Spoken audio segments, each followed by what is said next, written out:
Hello, welcome.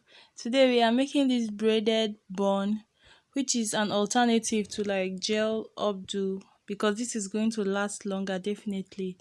The hair extension I used is wool, Brazilian wool, and in the course of the video you're going to see how I achieved this particular design that is like one curved one, one smaller straight one, one curved one, one smaller straight one. So you're going to also see how I added in the Brazilian wool.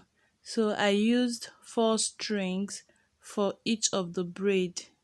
So I would add one and then two and braid the hair all the way. And her hair is, I don't know, I think she has applied relaxer before, but it's been so long. So I had to braid her hair as if I was braiding a natural hair. So it was damp and moisturized, and also let's see what else will you see in the course of the video. Well, just keep watching. And okay, you're going to see how I finished up the braid and how I added the afro hair or the kinky hair, and all those good stuff. So just keep watching.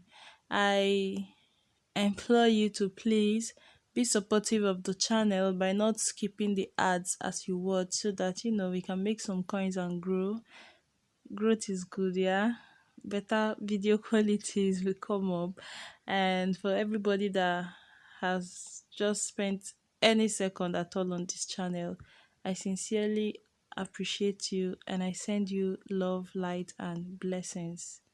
So let's finish up this hairstyle.